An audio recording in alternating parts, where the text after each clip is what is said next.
Hello and welcome to Civil War Weekly, the podcast that answers the question, what happened this week in the American Civil War? This is one of our sub-episodes here, and we actually just covered a little brief rundown of the Confederate leaders in the sub-theater of the war, your kind of secondary market, if you will, as compared to what we refer to as the East, the Army of Northern Virginia versus the Army of the Potomac, right? Kind of like your main event there. So we kind of ran down three individuals that led the Confederate forces in that area and kind of talked a little bit about what led them to eventually fail against Union forces, whether that was in the earlier parts of the war, whether that was the capture of Atlanta, and then subsequently then Hood's invasion into Tennessee. That does not go very well, as you probably noted in the narrative episodes. But I do want to talk a little bit more today about somebody that we spent a good amount of time on in our main narrative episodes.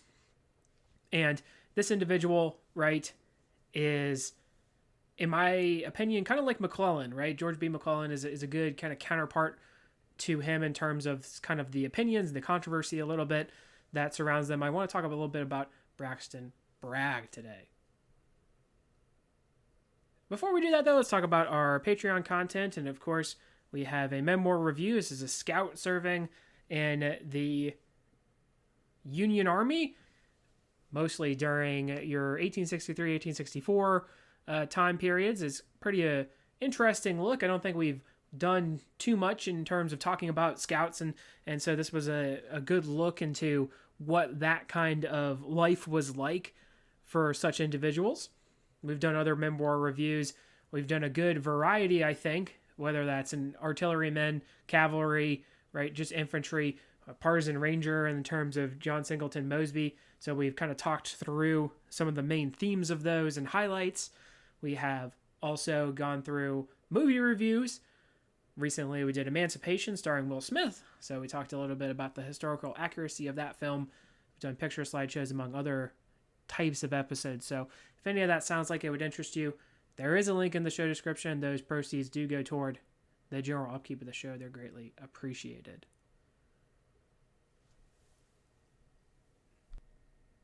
So let's talk a little bit about Braxton Bragg. I mentioned a little bit in terms of this last episode, a little bit about his motivations, right? And why exactly, though, is he such a controversial figure? You can kind of maybe talk a little bit about that and think about that, right? It's controversial because he spends a lot of time in Army command, and he is presiding over some of these opportunities, I would say, earlier in the war, especially whether it's Stones River, really even the Heartland campaign. I think a lot of people think that the Kentucky campaign is something that was not going to succeed from the outset, and maybe that's true, but I do think that there is some sort of opportunity there, especially if you combine it with the other things that are happening throughout the country at the time, whether, that's your offensive there at Corinth, at Iuka, and then also the invasion into Antietam. So there's really a whole lot of opportunity, I think, there for the Confederacy in the fall of 1862, and you can kind of lump Bragg's action into that, even though his is probably one of the less likely to succeed, I would say. But why exactly is he ringed in this controversy, right? I think one of the things that we have talked about before and maybe mentioned is that there's kind of a joke that, in kind of the theme of renaming military bases, there's Fort Bragg, and there are some people that kind of joke that, well, you can just leave that one there because Bragg did a good job of helping to win the war for the North instead of the South, right? And, why do we have that kind of mindset when it comes to Bragg? Well, I think there's a variety of reasons, right? We talked a little bit before about McClellan, and we can kind of make this comparison, is that you kind of have to be a likable person, right? We think about a lot of these individuals as kind of just names off of the paper. They're not really human sometimes. We kind of see them more in this historical context, but these are actual people, and there are actual people writing about them and really wanting to paint them in a certain light, whether that's for political reasons or not, or others, personal. And we do see that sometimes. And I think that, especially with McClellan, there definitely is a negative perception about him. He was more, we kind of use the term, or at least the comparison, to kind of like a Nepo baby, right? A little bit. There's not really a good story there. Even back in the time, like, he kind of had all these things sort of seemingly handed to him. That's probably not 100% accurate. But Bragg's very similar, I think, in that he does have a more of a higher road to get to where he is, right? And he is not particularly likable. We're going to talk about Ambrose Burnside here in a future episode, and we're going to talk about how, a lot of people liked him. They liked the guy, right? And that kind of changes the perception about him a little bit. Does it necessarily make up for the fact that Fredericksburg was sort of a botched operation? Not particularly, but we'll talk about that, of course, in the future episode. But people liked him, so they had a different opinion about him, and people did not particularly like Bragg, or at least they didn't get along with him as well personally. And he was apparently a very tough guy to get along with. Apparently, he had a very strange sense of humor that didn't really come across as often, right? And we probably all know individuals like that who maybe they joke in a certain way, and it can be sometimes off-putting, right? And that's kind of like what we get with Braxton Bragg. At least that's a lot of the sources have him as that kind of individual.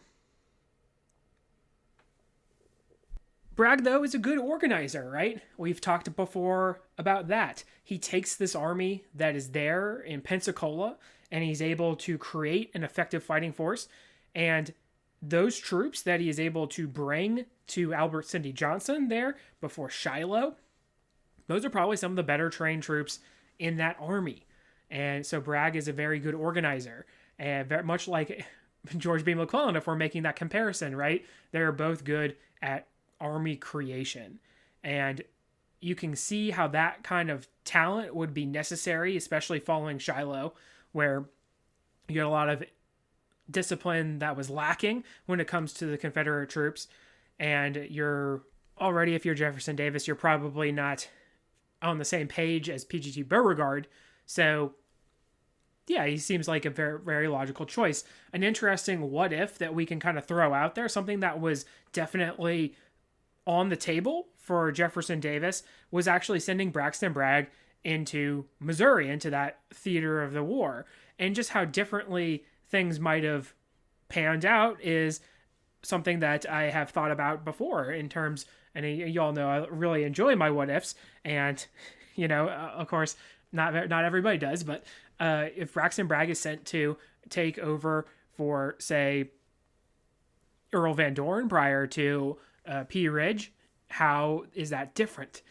Is he able to organize the recruits that are coming from Missouri, right? We have a whole lot of talk about, and there's sometimes they're kind of exaggerated. You can kind of tell that the numbers are exaggerated, but Sterling Price apparently has this huge army when he's in Missouri, when things are going to the way of the South, right? If Braxton Bragg is able to get there and organize these troops into an effective fighting force, then how does that make things different, right? It's very much a difference, I think, that it might seem small, right? P. Ridge is not necessarily one of the major battles of the war that when we think about them, right? But it's kind of a turning point, really. If P. Ridge goes the way of the Confederates, if there's a little bit more discipline maybe in that army, and they are able to defeat Curtis, and he has to go back into Missouri, what happens next? It's a very interesting what if. Now, the what if could very well shift into, well, it kind of turns out the same, right? And maybe that is an option that's on the table. Sure. But if Braxton Bragg goes there, how is it different? But I think also there is a couple things that we do need to keep in mind, right, when it comes to Braxton Bragg. He's always really operating at a numerical deficit. That's something that we see throughout his time. But he does have parity on a couple of different occasions. Stones River, and I mentioned this last episode, Stones River might have been his best opportunity to do something, to get a kind of hallmark victory that some of these other generals have. And Stones River, he's on the same page. Should Carter Stevenson's division have been shifted to the Vicksburg area? Should it have stayed with him, right? Could he have used another division there on the first day at Stones River? I think that that's absolutely accurate. The attack is also kind of veering off at one point, and there's an entire brigade that kind of gets lost. A lot of people kind of overlook that when it comes to Stones River, but if there was another brigade, a fresh brigade that's able to be added into those attacks on the Round Forest, is that different? I think it very much might have been.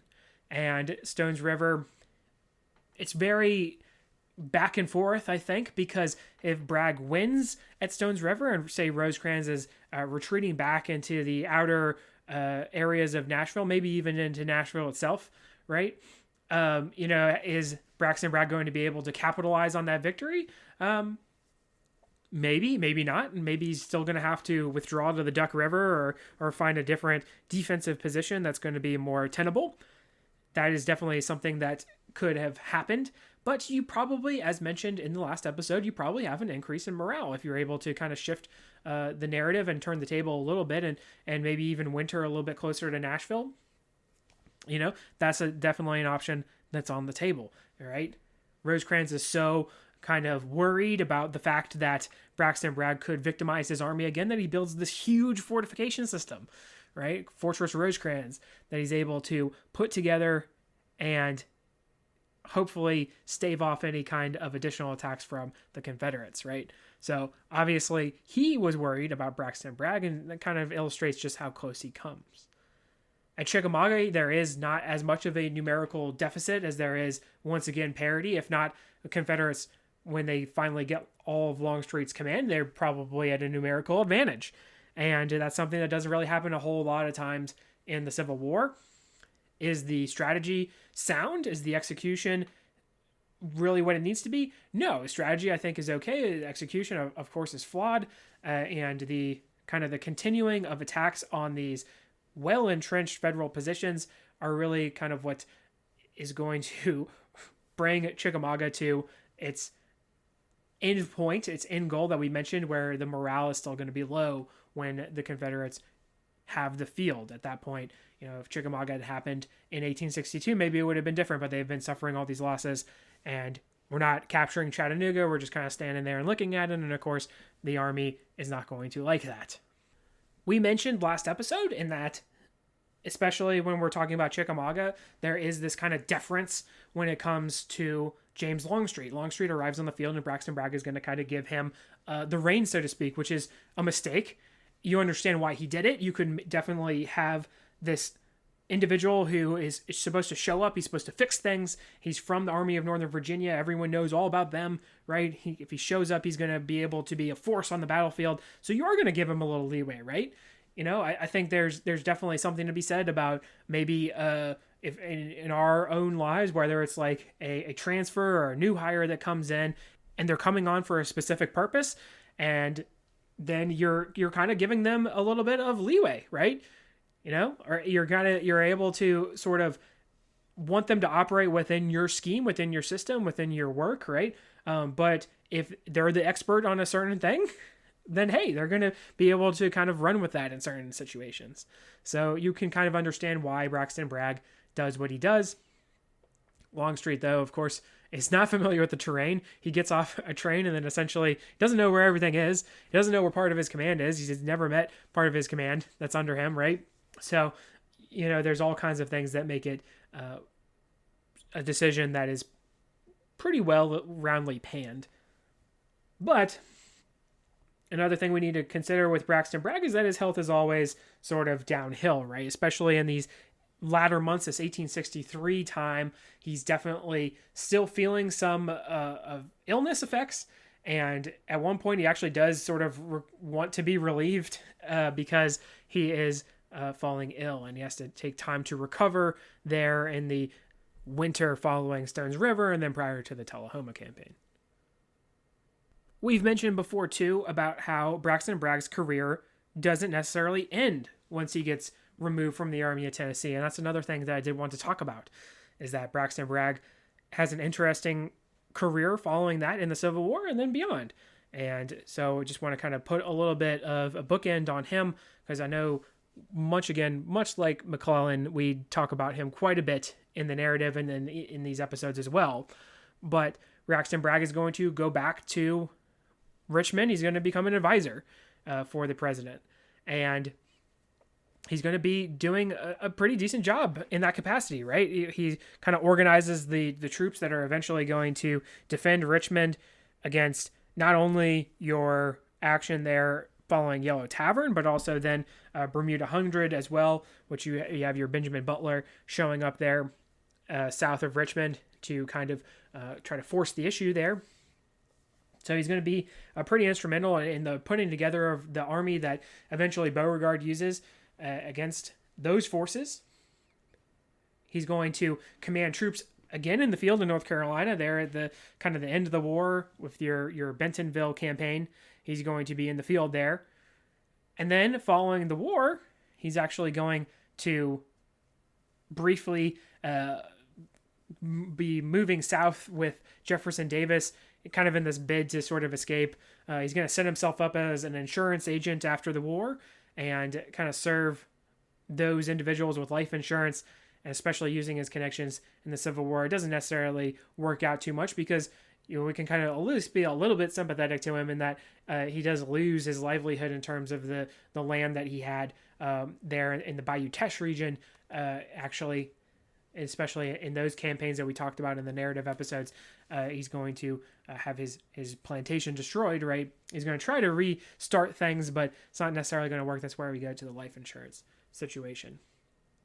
And then he's going to move on to Galveston, and there's kind of an adopted city, Galveston, and that's actually where he's going to meet his end, right? His medical reasons, once again, was that brought on by some of the things that happened when he was on campaign in the Civil War? We don't know, right? It's very likely that maybe that is the case.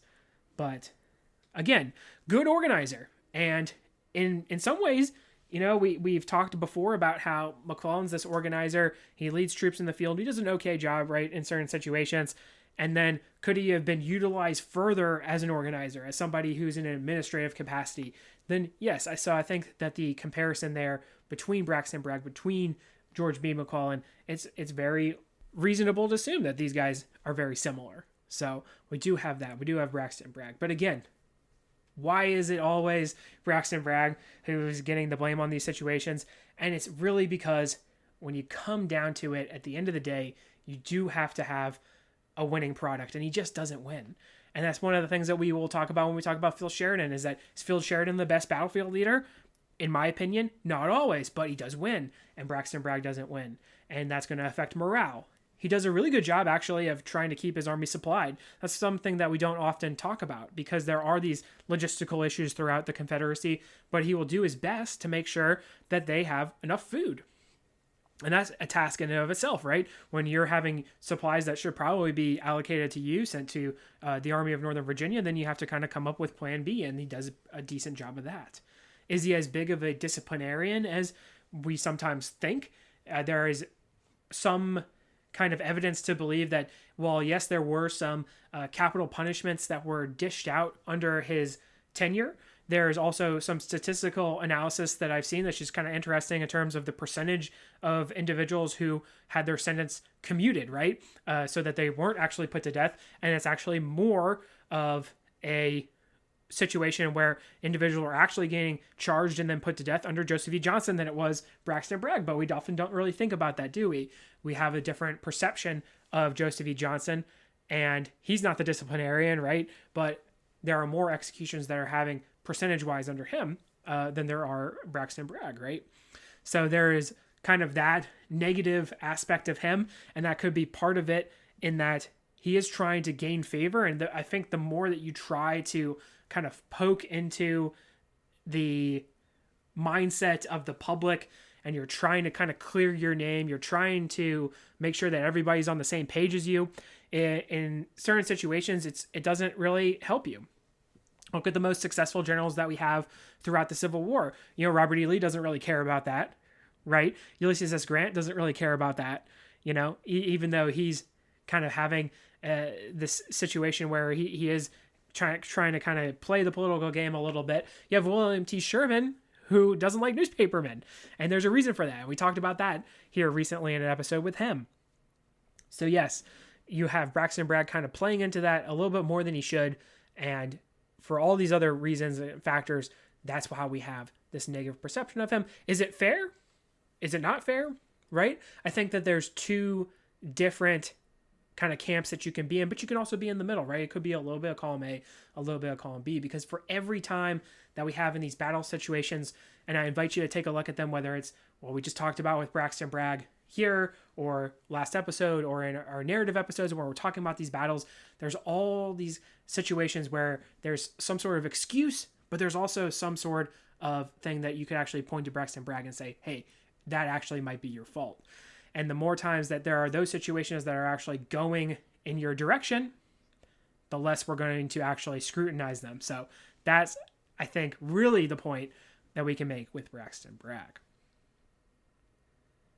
So hopefully you enjoyed this kind of brief little rundown of Braxton Bragg. I just felt like I needed to talk about him just a little bit more in the context of what we just went over with these leaders in the sub-theater, right? If you like what you hear, please make sure to leave a review. Posted in the description should be a link to the website as well as Patreon information. Support for the general upkeep of the show is greatly appreciated. Feedback's always welcome. Questions, comments, concerns. The email is cwweeklypod@gmail.com. Thank you all so much for listening, and have a great week.